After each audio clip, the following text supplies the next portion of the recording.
नमस्कार, मैं डॉक्टर मंजू भार्गवी इस ट्यूटोरियल में आप सभी का हार्दिक स्वागत करती हूँ। आज मैं आप लोगों को अमरकांत जी द्वारा लिखित बहादुर गद्य का सारांश सुनाने वाली हूँ। बहादुर को लेखक के साले साहब लेकर आते हैं। नौकर रखना कई कारणों से उनके लिए बहुत जरूरी हो गया था। उसके बाद उसका परिचय देते हैं कि यहाँ एक नेपाली लड़का है जिसका गांव नेपाल और बिहार की सीमा पर था। उसका बाप युद्ध में मारा गया था और उसकी माँ सारे परिवार का भरण पोषण करती थी। माँ उसकी बड़ी गुस्सैली थी और उसको बहुत मारती थी। माँ चाहती थी कि लड़का काम दाम में हाथ बटाए, जबकि वह पहाड़ या जंगलों में निकल जाता और पेड़ों पर चढ़कर चिड़ियों के घोंसलों में हाथ डालकर उसके बच्चे पकड़ता था, फल तोड़ तोड़ कर खाता। कभी कभी वह पशुओं को चराने के लिए ले जाता था। उसके एक बार उस भैंस को बहुत मारा जिसको उसकी माँ बहुत प्यार करती थी और इसीलिए उससे वह बहुत चिढ़ता था। मार खाकर भैंस भागी भागी उसकी माँ के पास चली गई, जो कुछ दूर पर एक रेत खेत में काम कर रही थी। माँ का माता तनका, बेचारा बेजबान जानवर चरना छोड़कर यहाँ क्यों आ गया? जरूर लौंडे ने उसको काफी मारा है।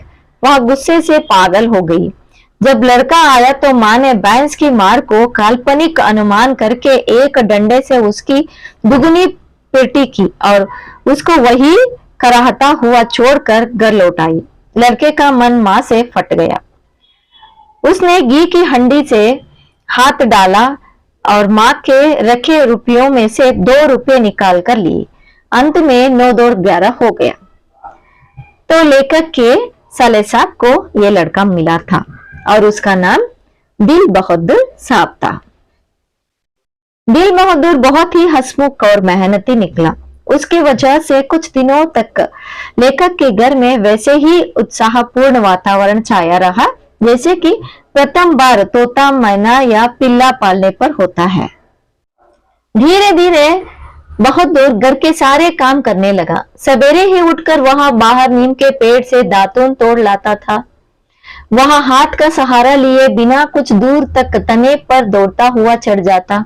मिनट भर वह पेड़ की पुलई पर नजर आता। निर्मला छाती पीट कर कहती थी, अरे रींच बंदर की जात, कहीं गिर गया तो बड़ा बुरा होगा। वह घर की सफाई करता, कमरों में पोंछा डालता, अंगीठी जलाता, चाय बनाता और पिलाता। दोपहर में कपड़े धोता और बर्तन मलता। वह रसोई बनाने की भी जिद करता। निर्मला ने उसे लेखक की पत्नी निर्मला ने उसे एक फटी पुरानी दरी दे दी थी। घर से वह एक चादर भी लाया हुआ था। रात को काम दाम करने के बाद वह भीतर के बरामदे में एक टूटी हुई बंसकट पर अपना बिस्तर बिछाता था। वह बिस्तर पर बैठ जाता था और अपनी जेब में से कपड़े की एक गोल की नेपाली टोपी निकालकर पहन लेता, जो बाई और काफी झुकी रहती थी। फिर वह एक छोटा सा आईना निकालकर बंदर की तरह उसमें अपना मुंह देखता। वह बहुत ही प्रसन्न नजर आता था। उसके बाद कुछ और भी चीजें उसकी जेब में से निकलकर उसके बिस्तर पर सज जाती थी। कुछ गोलियां, पुराने ताश की एक गड्डी, कुछ खूबसूरत पत्थर के टुकड़े, ब्लेड, कागज की नावें। वह कुछ देर तक उनसे खेलता था। उसके बाद वह धीमे धीमे स्वर में गुनगुनाने लगता था। निस्संदेह बहादुर की वजह से घर में सभी लोग आराम पाते थे। लेखक का बड़ा लड़का किशोर काफी शान शौक दबाने से रहने का ख्याल था और उसने बहादुर को अपने खड़े अनुशासन में रखने की आवश्यकता महसूस कर ली थी। थोड़े दिन के बाद निर्मला का भी हाथ खुल गया था। वह उससे कुछ चिढ़ भी जाती थी। अब बहादुर से कोई भी गलती होती तो वह उसे मारना शुरू करती थी। उसको मारने वाले घर में 2 व्यक्ति हो गए थे। कभी कभी एक गलती के लिए उसको दोनों मारते थे। एक दिन रविवार के दिन निर्मला के कोई रिश्तेदार लेखक के घर आते हैं और वो अपने बीवी बच्चों के साथ आते हैं। बीवी बच्चों को लेकर आए हुए होते हैं। थोड़ी ही देर के बाद वो कुछ ढूंढने लगते हैं नीचे फर्श में झुककर। लेखक पूछते हैं कि क्या बात है।